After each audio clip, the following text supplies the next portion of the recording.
Welcome back into another week of Countdown to Kickoff here on Jocks 94.5. Damian Mitchell, Conrad Van Order, of course, Miley Robinson holding things down behind the glass.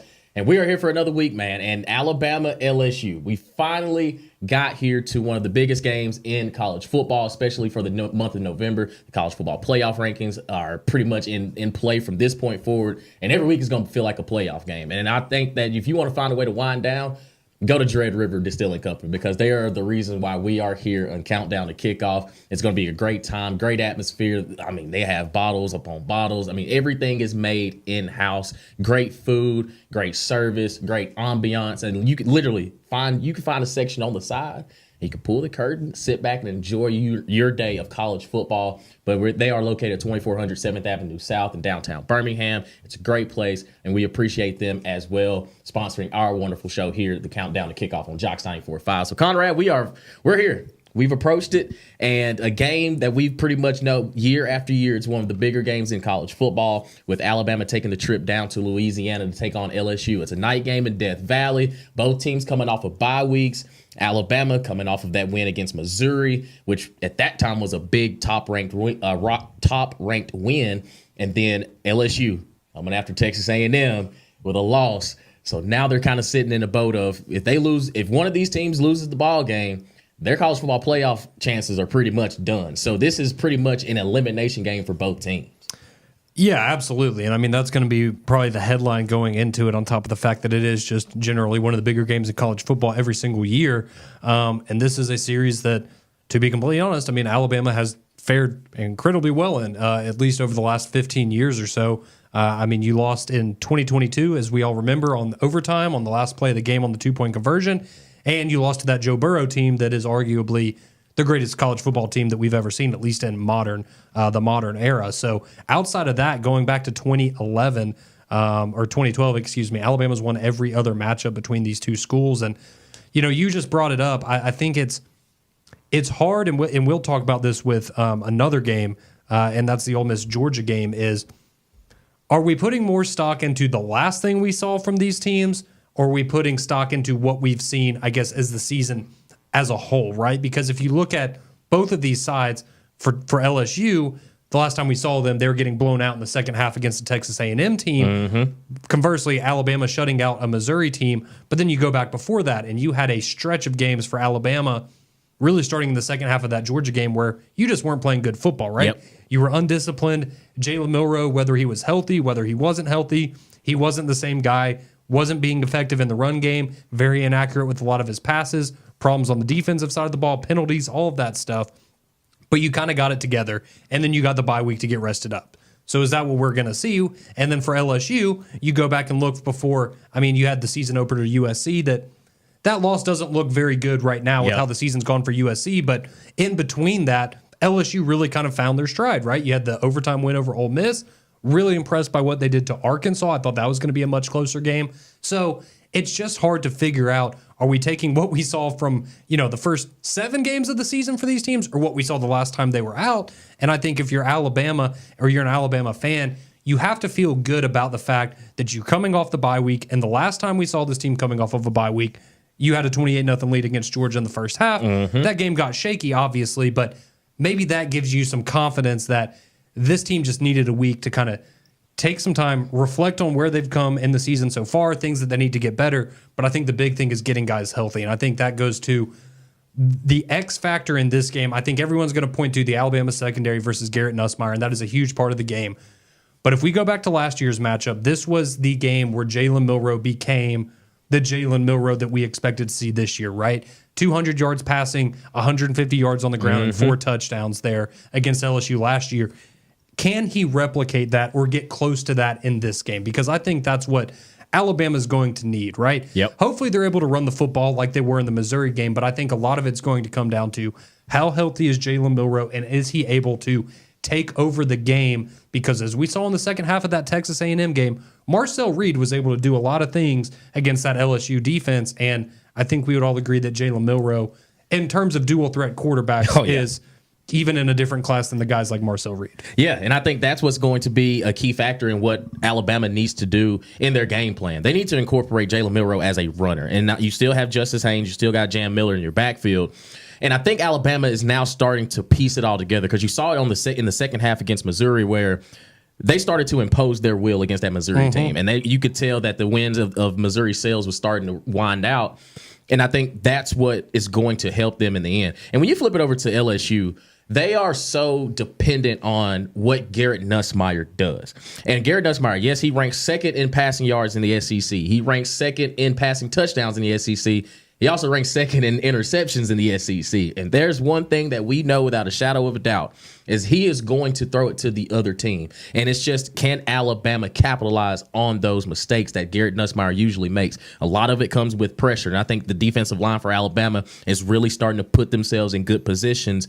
And I think if Kane Womack is going to not be as aggressive as he has been early on, if the front four can really disrupt and kind of shake up that line of scrimmage, Garrett Nussmeier is going to throw you one. And I think the chances of those guys making plays in the secondary are going to be big for what Alabama really wants to do. And as long as you capitalize on those possessions, on those turnovers as well, because, again, we know exactly what Ryan Williams is. He's a freshman. He's a young guy. But as far as talent-wise, pound for pound, he's one of the best receivers in the conference. And Jeremy Bernard, he's been in this offense pretty much his entire college career with Kalen DeBoer, and we're starting to see him get involved. Now, you lost Cole Adams, who was kind of that in-between guy. He was always reliable whenever he was on the field. Now he's out with injury. Emmanuel Henderson's starting to step up a little bit. Kendrick Law. Now you have the resources around you and against this LSU defense, which has gotten better, but they still show a few cracks. And if Jalen Milroe can keep those guys at bay with his legs and make those guys think a little bit, I think it leans towards Alabama having a good performance down there in Death Valley.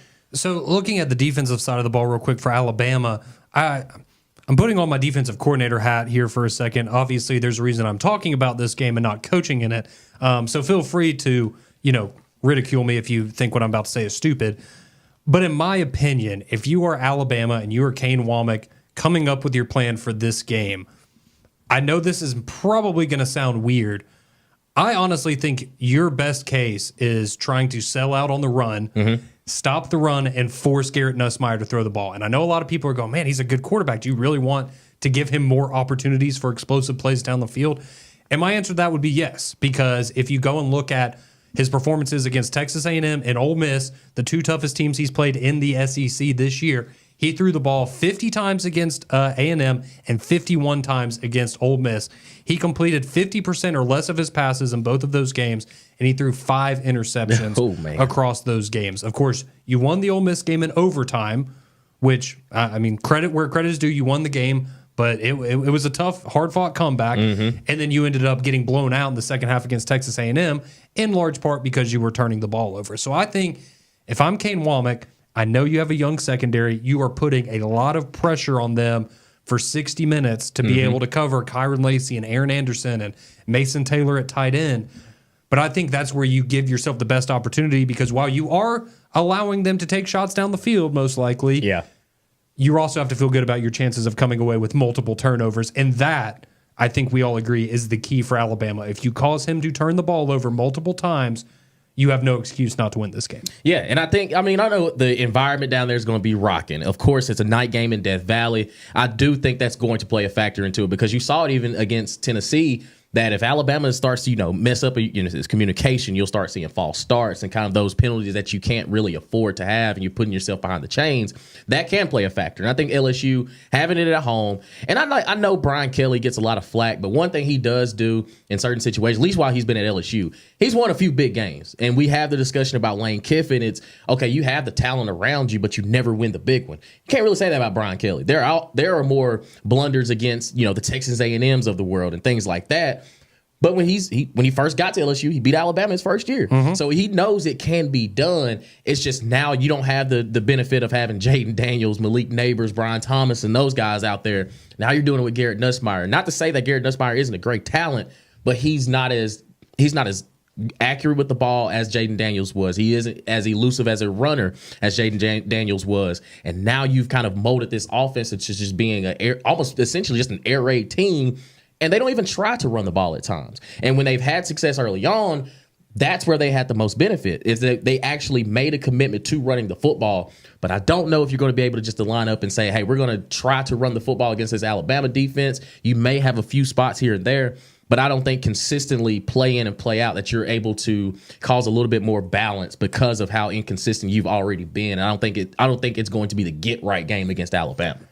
No, I would agree with you on that, and I think that's a big advantage for Alabama, at least on paper, is they are the more balanced team all around. But as we know, LSU takes away the run game. Jalen Milroe turns the ball over a couple times, and that's a moot point. So we'll see how it goes on Saturday. I did want to get your opinion on one other thing really quick. So we now know who the game day pickers are going to be, and it's a real love story there in Baton Rouge, as you have Livy Dunn and Paul Skeens are going to be the game day pickers. Okay. That's beautiful. You excited about that? Absolutely. I think and they're going to have a live tiger on the sidelines. Did you see that? see that. Yeah. Bring back the intimidation factor a little bit. Yeah, I mean, when the tiger roars, I wonder if that's going to be add to like the crowd noise or something. Like, would that knock off Alabama's focus if they hear a tiger in the background? I was about to say, every time Alabama takes over an offense, just throw a ribeye in the cage and see what happens.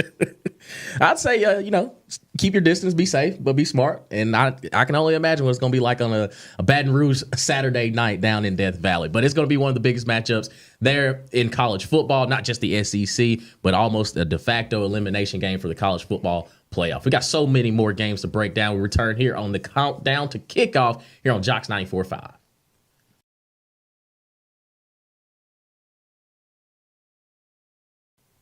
Welcome back into the Week 11 edition of Countdown to Kickoff here. Conrad Van Order, Damian Mitchell, Molly Robinson here with you for another week of college football action. Just spent some time breaking down the big game here in the SEC. Of course, LSU and Alabama, a playoff elimination game. At least that's how it appears right now. But with the way that there's been so much chaos in college football this year, I guess you can never really say anything is for sure. But one thing that's for sure is that we are sponsored by Dread River Distilling Company here on Countdown to Kickoff. We appreciate everything they do for us here on the show.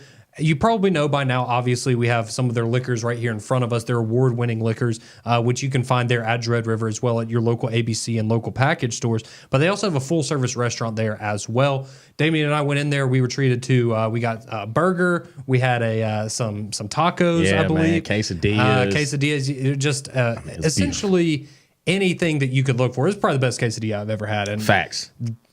Yes, they are a sponsor of the show, but legitimately is probably the best quesadilla that I've ever had in my life. It's very, very good. So they have food for you. You can go in there weekdays, weekends, whatever it may be. They'll take care of you there with their full-service kitchen. Of course, their full-service bar with all of their handcrafted, homemade ingredients right there at Dread River. So go visit them. Tell them you heard about them on Countdown to Kickoff. Tell them Conrad and Damian sent you. You can visit them at 2400 7th Avenue South there in downtown Birmingham. All right, looking at the SEC weekend ahead, another big game here with big playoff implications, a playoff elimination game for probably one of these teams, maybe not so much the other, but that is Georgia versus Ole Miss going down in Oxford, Mississippi. That game is going to be a 2:30 kick on ABC, and I'm going to be honest with you, Damian, I wish that I could have more optimism that Ole Miss could pull off the upset, and it really has nothing to do so much with how they've looked this year versus how Georgia's looked. It's more just the track record of not only Ole Miss, but Lane Kiffin in these big games where you just seem to come up short. And in the case against Georgia, a lot of times you come up short and you lose by 3 or 4 touchdowns. And it's just, it's an embarrassing performance, as we saw last year when Georgia won 52-17. So do you have, I think we start there. Is there any reason that you have confidence that this year, this Ole Miss team, this version of Lane Kiffin, whatever you want to call it, is finally ready to go and beat Kirby Smart and the Georgia Bulldogs? Because I cannot see it right now. I don't want to have recency bias from what I saw, what they did to Arkansas. But the one thing that you can kind of hang your hat on, defensively, they have gotten better. This ain't the same Pete Golden defense from last year, and it damn sure ain't the same defense that Lane Kiffin's had over the past 5 years that he's been at Ole Miss. So I kind of give him a little bit of a notch up. And also Carson Beck hasn't been playing like he's supposed to. He is not. So it's, okay, if you continue to give this Ole Miss offense opportunities, I ain't saying they're going to put up 65 points like they did against Arkansas, but the Georgia offense hadn't really been, since the second half of the Alabama game, they haven't looked like that all season long. Like, I mean, of course, you want to say, they hung 55 points against Tennessee Tech. Okay, congratulations. But game in and game out, there's always a couple series where it's, why is Georgia like either their foot's not on the pedal or Carson Beck is legitimately just making mistakes. And even in the Florida game last week, he's not reading the field well at all. Like they're in the red zone. In the red zone. I mean, the ball's slipping out of his hands. He's just inaccurate. And I don't know if it's because they don't have an effective run game and they're just asking Carson Beck to do everything, so he's feeling that pressure. But something's got to click. And I think, one, you do have a lot of talent around you. No, you don't have Brock Bowers and Lat McConkey and those guys anymore, but you still got some good players around you. But I think more for Ole Miss, it's you're going to need Georgia to make some mistakes to truly help you in the end, because I don't think they can just line up 11 on 11 and I don't think Lane's going to out scheme them, because I do think Kirby's going to have an answer for, or try to have an answer for just about everything on the defensive side. But I do think that offensively, Ole Miss is starting to get a little bit of a groove. Jackson Dart looked exceptional last week. So I think there are pieces where you could somewhat feel confident, but even I have a little bit of reservations as well. Yeah, and a lot of it for me, I will admit, is just the mental aspect of it, where especially a guy like Lane Kiffin, it just seems like there are certain coaches, programs, whatever, that just he cannot get over the mental hurdle that it takes to, in some cases, even be competitive in a lot of those matchups. And I want to have faith in Ole Miss, and I want to believe that what we saw last weekend against Arkansas is what we're going to get the rest of the way for Ole Miss, because that's what we all expected at the beginning of the year, right? But my thing with them is, so Parrish, your number one running back, is out. Yep. Trey Harris has missed some time, and he's banged up. No guarantee he's going to go this weekend. Same thing with Jordan Watkins, who all he did last weekend was have, 250 yards receiving and 5 touchdowns? 5 tutties. And I understand they are similar in the sense they have a lot of talent and guys that can step up and make plays, but asking your third and fourth string receivers to go out there and play like ones and twos against Georgia. That's a difficult thing to do. On top of the fact that, to be fair, Jackson Dart hasn't been as good as we expected him to be either. Now, granted, he is not turning the ball over at the rate that Carson Beck is, right, which is very good. But outside of last week against Arkansas and, when they were playing, some cupcake matchups early in the season before you got into SEC play, he just hasn't quite lived up to the expectations either. I mean, you look at Georgia, outside of that Kentucky game, they've scored 30 or more points in every other game this season. And when you look at Ole Miss, you had the 63 last week against Arkansas, but before that, you scored 26 against Oklahoma, 26 against LSU, 27 against South Carolina, and 17 against Kentucky, in Kentucky in that loss that you had. And that's where I look at this and I go, if my number is 30, if I'm saying Ole Miss can win this game if they get to 30, I'm just not confident that they can get to that number right now. Right, and a lot of it has to do with what we saw Georgia do to Texas. Really kind of shifted my focus on this defensive side of the ball. They're 100% healthy. You saw Mykel Williams come back, and it felt like that was the complete Georgia team that we hadn't seen pretty much since Clemson to start it off. And to your point about Jackson Dart in that offense, it's like the 3-point shot in basketball. If they're not hitting the home runs, it's a tough watch to watch Ole Miss play, because I do think their run game is okay, but they're not going to be able to just line up and be more physical than what they're going to see on the defensive side for Georgia. Like that, I just don't believe that can happen. Not to say that Ole Miss offense isn't that dynamic, but like you said, when you're potentially may have wide receiver 5, wide receiver 6 on the field, and they're looking across and they see Malachi Starks and all those guys, it's okay. Well, we're not. Welcome to the big leagues, I'm telling buddy. you, man. Like, are we out of the woods yet? At that point, it's like, what are we doing? So I look at this Ole Miss offense as they have to almost play perfect, and I haven't seen it happen all season long. Granted, now last week was their best game, but I don't think that Georgia is going to be that defense where it's like, okay, if we hit them with a couple long balls, we should be okay. Nah, because that Georgia team is going to keep chopping. And again, Carson Beck has played well at times. It's just not series to series to series. I was about to say the consistency hasn't quite been there. But I will say, on the Ole Miss side, if you are looking for a reason, if you think that Ole Miss, is going to pull off the upset, it would probably be because, some things that you talked about of Carson Beck and his ability to turn the ball over. Ole Miss defensively, especially the defensive line, is significantly better. And that's where Carson Beck has problems, right? It's when you're able to get pressure on him, he's liable to make bad decisions and make bad throws, and that's where, the turnovers come into play. The other thing I look at is you brought up the running game. So first off, ETN is banged up. Yeah. So we don't know if he's going to be available for Georgia, but even if he is, it's safe to say, I think, that he's not 100%. In this game last year, and I know it was a blowout, so the margins it wasn't, thin margins last year, but, Georgia ran the ball for 300 yards last year, 8.5 yards a carry. Whew. You're not going to lose when you do that. However, I think when you combine what Ole Miss has done defensively this year and how much better, especially up front on the defensive side of the ball, and Georgia's, let's be honest, even with Etienne in there, they just haven't looked like you'd expect a Georgia running game to look, similar to some of the things we talked about with Alabama this year.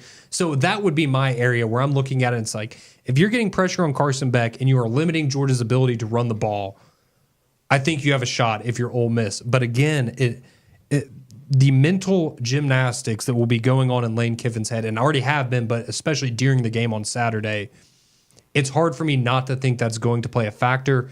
And eventually, I'm sure that he will get that monkey off of his back and he will get the big win. And maybe it is Saturday in Oxford. You are playing at home. Weather's also going to be a factor in this game, though. And it's going to be rainy.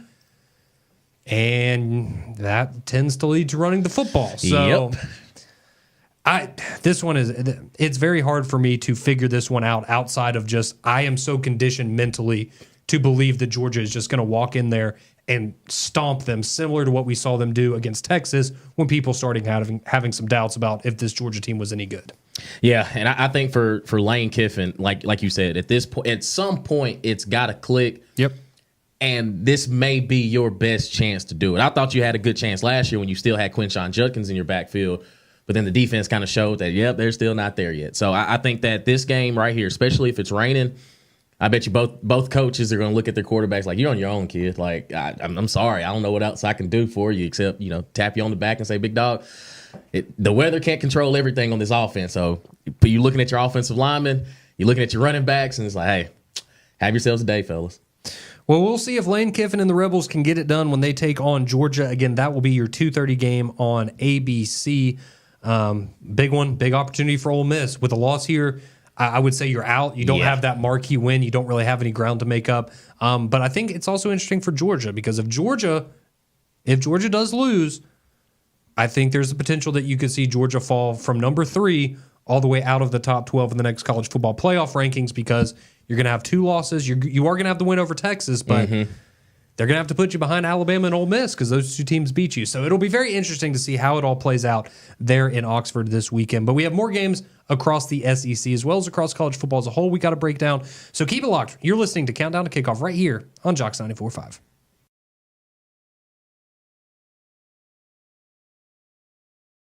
Welcome back into Jocks Countdown to Kickoff. Damian Mitchell, Conrad Van Order, and of course, Molly Robinson holding things down. We wouldn't be here without our friends at Dread River Distilling Company, 2400 7th Avenue South in downtown Birmingham. As you can tell, they have their wonderful display in front of us here in studio.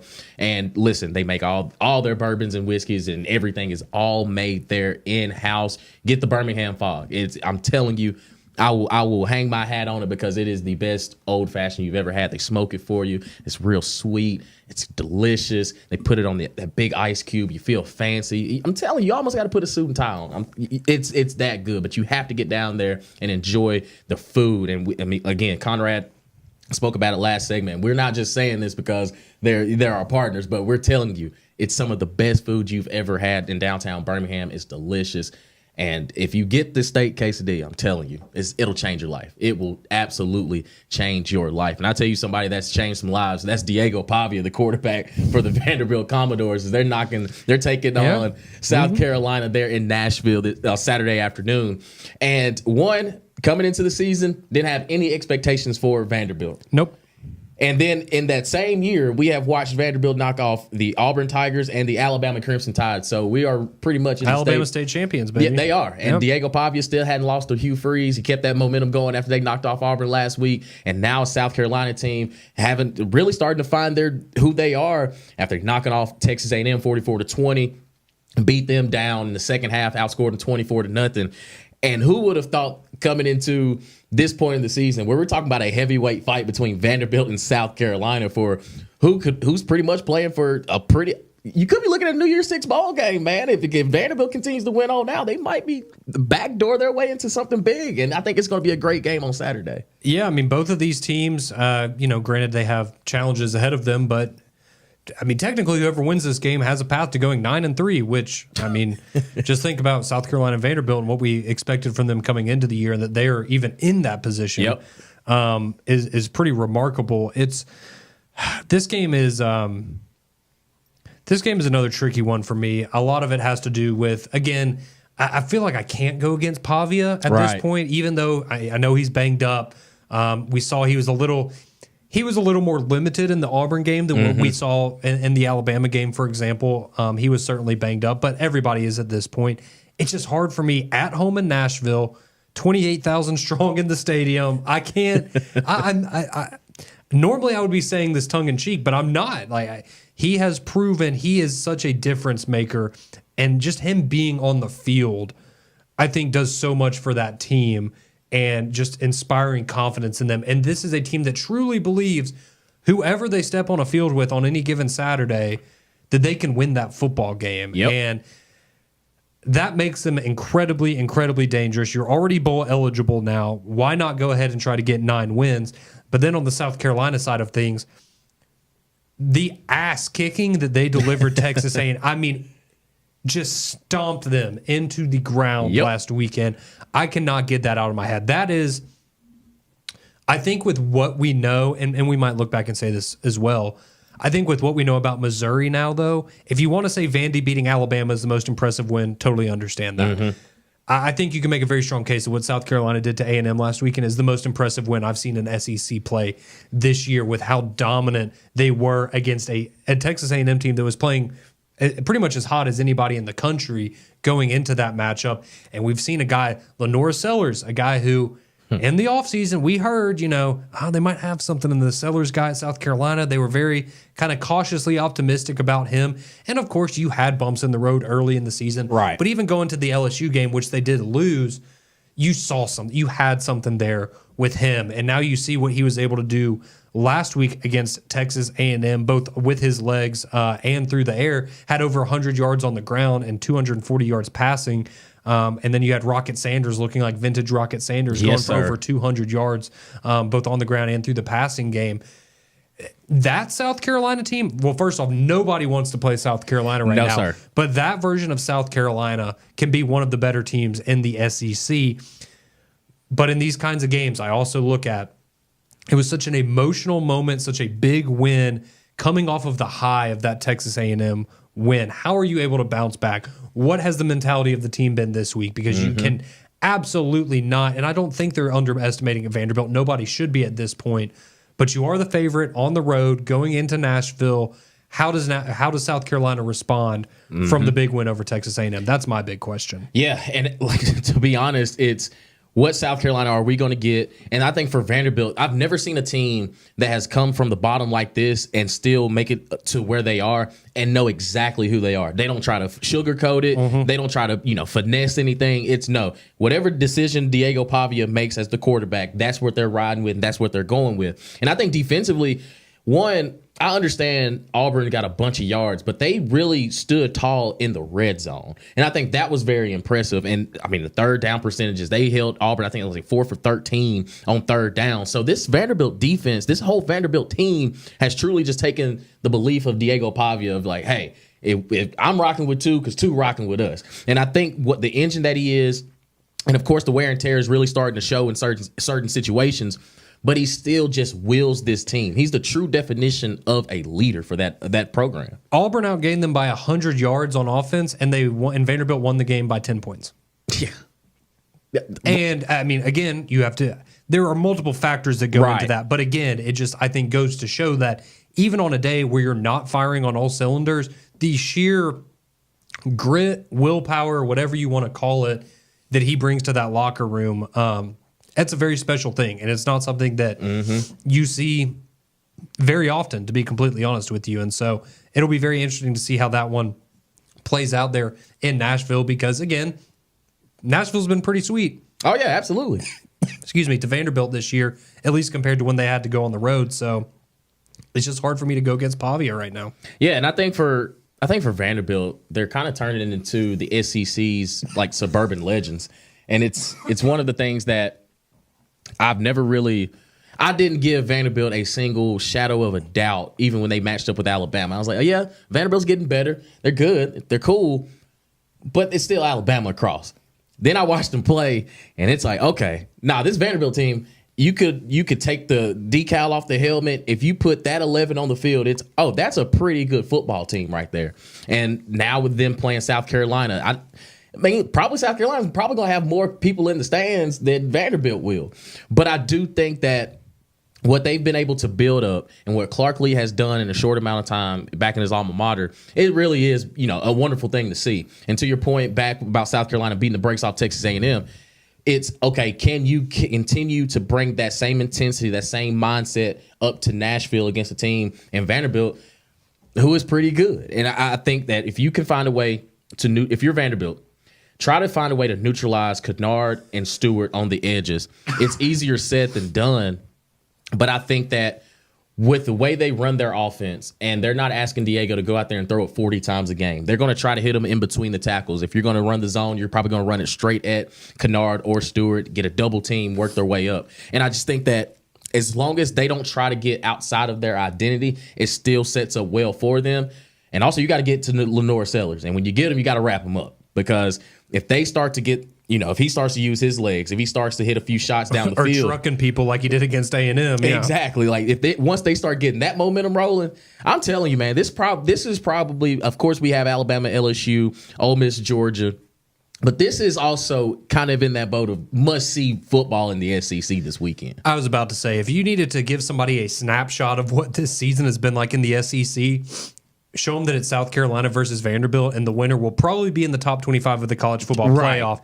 And has the option of going 9-3 on the season. It's crazy, but it's just been that kind of year around the SEC. So we've got some more games to get to before we wrap up here on the Week 11 edition of Countdown to Kickoff. So keep it locked. You're listening to Countdown to Kickoff here on Jocks 94.5.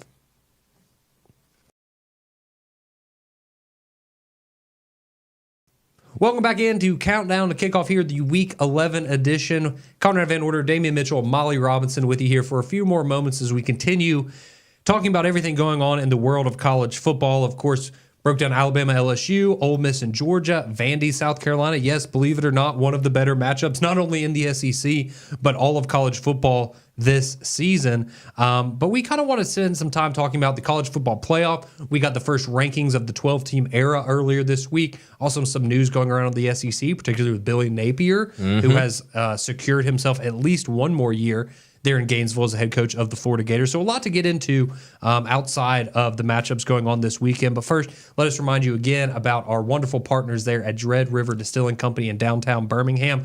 We've told you about the full-service kitchen, some of the wonderful cocktails. You have some of your great liquor options you can check out here. You can go visit them at 2400 7th Avenue South downtown. They also have a great event space there. When we were out there, they were planning for a wedding of, I believe, 150 people that they were having. So whether it's a big party, a small party, you just want maybe an intimate gathering, you and that lucky lady or whatever in your life, then you can head on over to Dread River. They will take care of you. And they have giant TVs there, so you can catch the games over the weekend as well. So appreciate our friends at Dread River in Birmingham. But so we got the first edition of the 12-team college football playoff rankings this weekend, Damien. And it's a little different now because you have your rankings like you normally would in the AP poll, but then you also have the mock bracket for what the college football playoff will work and how seeding works and things of that nature. So just going through the top 12 rankings right now, these would be the 12 teams in the college football playoff if the season ended today.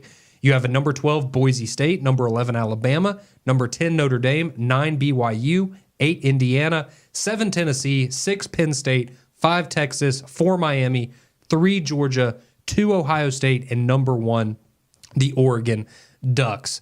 And the way that it works out for some teams in the SEC, for example, you would get Alabama versus Texas in the first round of the playoff if the season ended today. But I just kind of wanted to get some of your takeaways of the first rankings. Was there anything that stood out to you as maybe you didn't agree with where this team was placed or one team being ahead of the other, as well as, I guess, just kind of the, I will say, lack of transparency from the committee, which we've gotten used to over the last couple of years. But it's disappointing to still feel like we just don't have, I guess, the tangible evidence or the tangible proof of why these rankings are the way that they are. Yeah, I didn't really have that much of an issue with it. I think all 12 teams right now are pretty much the 12 best in college football. But I think when you look at what potential matchups could look like, and that was when I looked at the bracket and we see a Tennessee and Indiana matchup. Sign me up for that one I'm right here now. for it. A Neyland Stadium playoff game. I can only imagine what that would look like. You get a rematch of last year between Texas and Alabama, another SEC showdown, and like just some of the matchups that you'd see. Ohio State taking on Boise. I know that's a big jump for Boise State, but finally we would all get the chance to see Ashton Genty against a top-notch opponent. And I think that, and even, of course, Notre Dame and Penn State as well, but I think Penn State will probably be out here in a few more weeks. I hope so. I'm not trying to watch that. Not trying to see that. But Nope. I think when I looked at the bracket, it's okay. These matchups are going to be good. And I think that these are the best 12 teams right now. I think that SMU still they have some say-so, too, as long as they continue to win in the ACC. I think for Texas A&M, if you hadn't have lost to South Carolina, you would probably feel a little bit more confident that you could kind of work your way up, but you're going to have some help around you. You're going to have to beat Texas, too. Right, yeah. And that matchup's going to come there at the end of the season. But I think that, when we looked at the 12-team playoff and all the parity that we've seen in college football, we could be looking at this bracket now, and then 2 weeks from now, we may see a whole different slate of teams in 12 spots. And I think that for the SEC, it's shown that we're still the most dominant conference in America. And I think for Ohio State and Penn State and Oregon and Indiana, I never thought that we'd be having discussion that Indiana is one of the 12 best teams in college football. But watch Kirk Cignetti and them boys. I was about to say, this is the year of the unthinkables in college football. Absolutely. So, yeah. Absolutely. But I think that, just seeing the layout and how everything is going on, and to your point, I wish the committee would just be more upfront about how they're looking at why they seeded, BYU under a Miami. And if you're looking at, Miami, what their strength of schedule is there in the ACC, how much does that play into it? But I think that collectively, it's going to look good once we start to iron and wean some teams out. Yeah, and I mean, everything, for the most part, you assume will work itself out. There's going to be controversy. There will always be controversy, but we still have big games coming up over the next 3-4 weeks while we wrap up the regular season. So it'll be just interesting to see how a lot of this evolves over time. But I'm sorry, I do not want to hear another week of somebody giving a Penn State credit because, they beat a West Virginia team on the road at the beginning of the year. Okay, and that's great, but then we have to, if you're going to start nitpicking and giving, credit for those kinds of wins, we're really splitting hairs here when that's what you're bolstering up some of these teams' resumes with. And I think that's where a lot of people are is, okay, that's great. Can you just, there's got to be a better reason, right? What statistical evidence do you have that makes you think that they are going to be different than Penn State teams of the past, for example? I think a lot of people feel similarly about, like a Notre Dame as well. So it'll be interesting to see every Tuesday from here on out how the college football playoff rankings are going to shake out. But the other big news here in the SEC specifically was Billy Napier. We now know Scott Strickland, the AD there in Gainesville, has come out and said that Billy Napier will get one more year in Florida. Okay, so one more year. We're probably just going to be doing the same thing again next year. But I will say, personally, I think that he earned the opportunity for another year because, A, the schedule's incredibly difficult, and it's going to be difficult next year because you're playing the same teams in a lot of cases. But I think you've really shown something with Lagway at quarterback and something you can build with there. You've got Baugh, the running back, who's been really, really special, a freshman, as he's gotten more of a role over the last couple of weeks. Defensively, I think they've been quite good. They're not, what we've seen from maybe a Tennessee at times this year, but as a defense, they have been very, very good, and we've seen them be able to stop the Tennessees and Georgia offenses around the conference, and they just give effort, right? They have fight, they have grit, they are competitive. And I think that says a lot about a team that had no expectations really coming in the year, that they are still fighting for their coach. And I think that's a big part of why Billy's getting another year. Yeah, he just got snake bit with injuries in bad situations and bad moments. They were competitive against Georgia, and I thought that Georgia was going to mop the floor with him. And I thought that DJ Lagway would have to play out of his mind. And really and truly, he had probably his best game up until that point, until he got hurt.